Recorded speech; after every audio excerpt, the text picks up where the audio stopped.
On TB levels in Ireland have reduced significantly over the last number of years, and the aim now is to be bovine TB free by 2030. Is that target realistic? Well, Claire, it is realistic, but it's an ambitious target. It's not going to be easy to achieve it, but I think we've no choice about it. We have to do more than we're doing at the moment. We've just heard that terrible story from Claire about the burden that TB is causing on that farmer, and I'm acutely conscious of the burden that TB causes on farmers, not just financial, the mental stress, the worry, the uncertainty. And we really have to do more to remove that stress on farmers and to reduce that burden.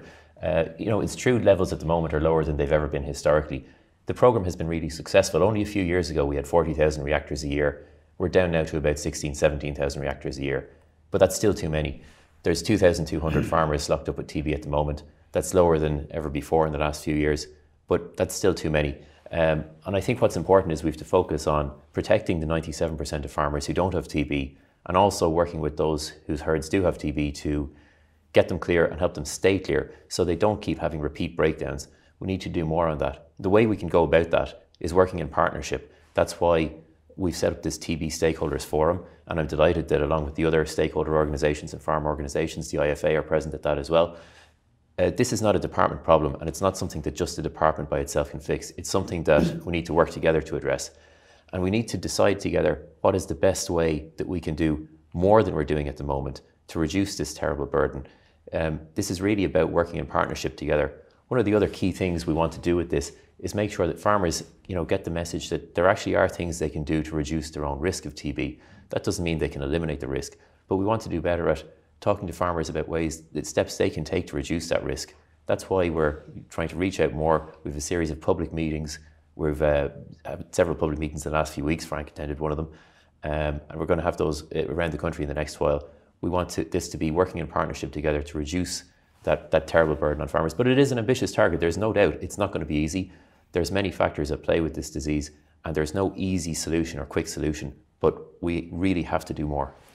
Frank, in your area up in Monaghan, it has gone from one of the lowest incident rates of bovine TB to one of the highest incident rates over the last 18 months. Why do you think that's happening? There's lots of reasons. Number one, I don't know whether there's enough contact with the other side of the border. I know Brexit is coming in, but the Badger doesn't know about Brexit. So I think, I don't know what they are like in the north with their levels of TB compared to what we are. But we're a border county, and I think a lot of the problems could be badgers coming across at night time and setting up new sets in this side of the border. So that's one. Number two, there was an issue too that sometimes all of the animals weren't being taken off the farm. We have discussed this with Owen, and we've agreed that going forward that they would probably try and take it off. And it seems to come in batches. Like if animals that's left behind have been given trouble in the beginning, but then they've turned out to be negative, those animals 2 or 3 years down the line generally tend to become positive. So I think we need a programme of where we go in and we clean out the whole thing. If there's it seems to come, the think now that it might have been animals that were all born around the same year and they seem to be carriers or whatever the case may be, maybe it's from whatever they were contact they had when they were young, and those generally reinfect. So if we could try and get a policy of getting rid of all those animals and starting with a clean slate would be a big help. The department have been very helpful and have had a lot of meetings with us in the last couple of months, and I think we have made progress in where we are. And I think we need to make more progress. Either we go into the vaccination programme with the badgers. I heard the startling, they talked about the vaccination programme, and maybe I can be proved wrong here, but I think they've only vaccinated 1,000 badgers, and there's, I don't know how many's in the country, but there's 80 or 90,000 there. So vaccinating 1,000 won't be any help. We need to go with a policy of either vaccinating all or maybe going with a slightly more culling rate. Owen, how exactly does it spread? Is it by contact, animal to animal contact? And then on the badger situation, there are some people saying that the badger is being scapegoated in this and that the deer also are contributing to the problem. What's your take on that? Well, Claire, TB spreads in several different ways, and I suppose that's one of the reasons it's such a challenge to eradicate it, because there's not just one way it spreads. So for instance, the most important way is cattle to cattle spread, as you suggested. So infected cattle that are in contact with other infected cattle. That's the reason that a large part of our programme is testing animals, looking for those infected cattle, taking them out. herds that have infection, we restrict them so that those animals can't move elsewhere. But it also spreads locally, so it can spread across a fence or locally in an area. It can be spread by infected wildlife, and badgers would be the principal source in the country. It can also be spread by poor biosecurity, so that could be contamination of an area or of equipment. And one of the messages that it's important that we deliver to farmers is, you can do something to improve your biosecurity. It won't eliminate all your risk, but in the same way that you can reduce a lot of disease spread through that, more attention to biosecurity, more attention to being careful what animals are bought in, that can reduce the risk as well.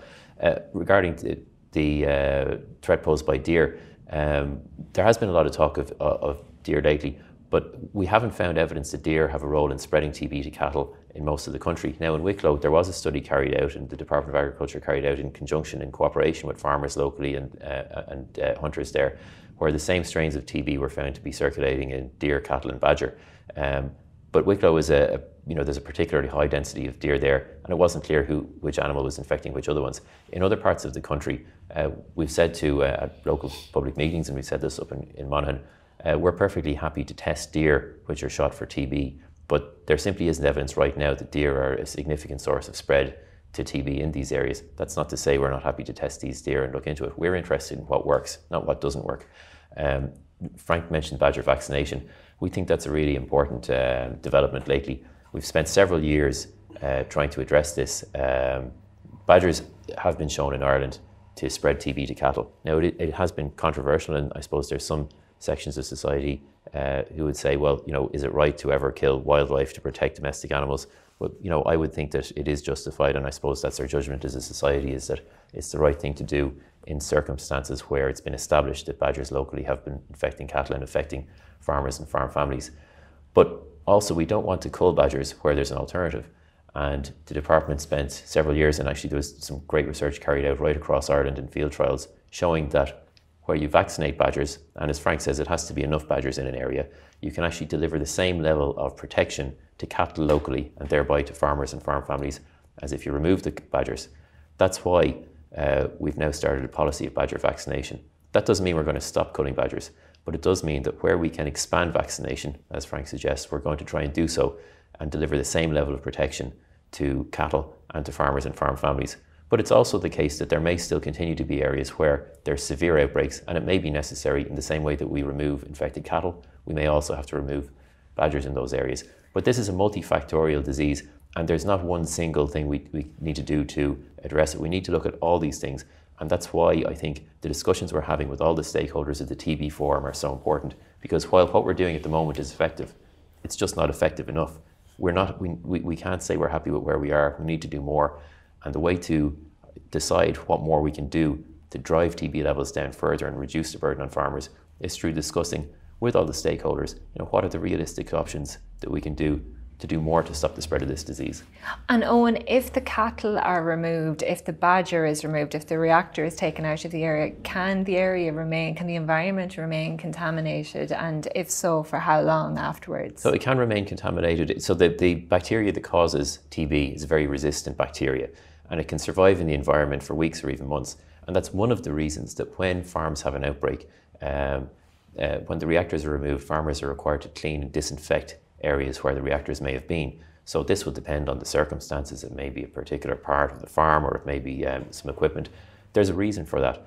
But it's important to remove that residual infection that may be left behind. But it's not just environmental contamination.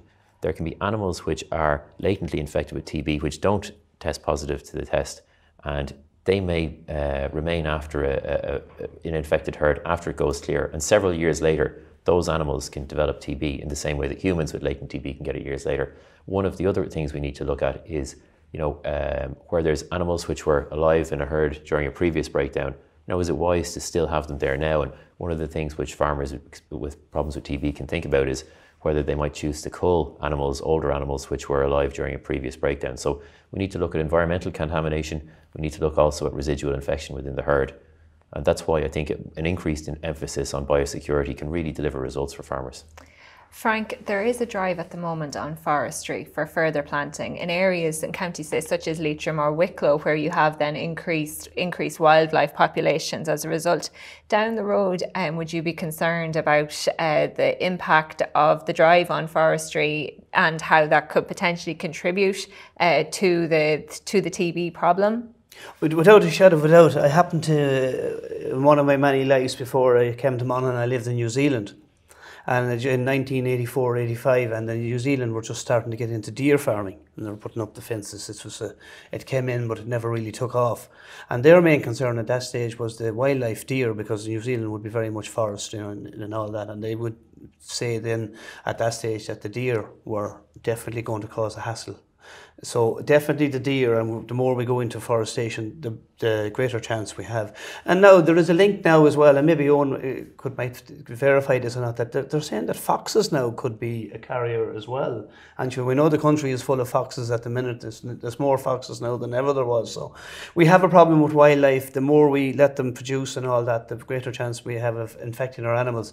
But going back to a point that Owen made there about older cattle being left on the farm, that have been from a thing. Maybe it's time now that we could go back and maybe get some kind of a compensation level that those farmers could replace those animals with like for like. I'm not saying give them over the odds. I'm just giving them the difference between what they would get in the factory and replace it with a clean animal. And maybe that might be an issue we could look at on going down the road. That if there's farms that have been consistently bitten, reinfected, maybe it's time to take out the whole lot. I know we do take out the whole lot when we go up to a level, but maybe come down a little bit, bring the down a little bit and make it easier that a farmer can start afresh, because there's plenty of, mostly dairy farming, and there's plenty of dairy stock in the country at the minute, so it would be no issue to be able to go back and give a little bit of compensation. And I don't want to be going down the road of always looking money for farmers, because that's not what I'm about. But on the level of compensation that's available at the moment, the system that's in place at the moment, is that working, Frank? What are farmers saying? I would say, yes, it's working in 95 to 98%. You'll always have farmers that no matter what they get, they won't be happy.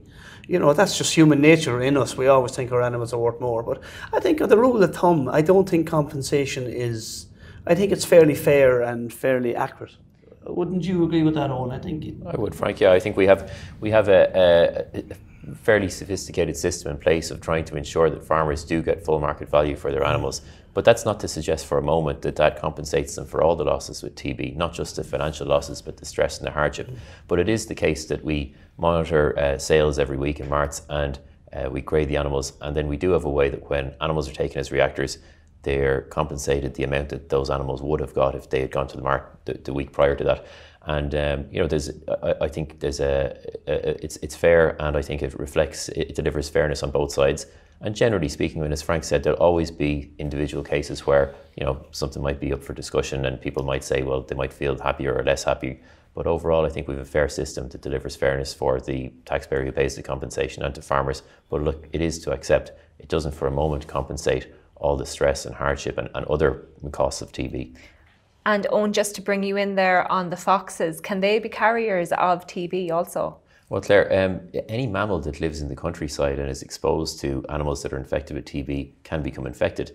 I think what's brought the foxes up to the fore is that there was a recent study done in France where some French researchers looked at 6 foxes in an area affected by cattle TB, and they found that some of those foxes were infected. But there is a difference between being infected with TB versus spreading it to cattle. And really it's the difference between being an animal which is a spillover host and it gets infected because it's around other animals with TB versus an animal that can pass it back on to other cattle locally. There's no indication in Ireland that foxes play any role in spreading TB to cattle. I wouldn't be surprised for a moment if foxes that live and interact with badgers which may have TB or cattle that may have TB would pick it up occasionally from time to time. But that doesn't mean that they're a significant host. But we're always interested in doing what's effective and what works. And I think this shows the value of keeping up with the science and always trying to stay on top of the latest findings. That's all we have time for. Thank you both very much for coming in to us.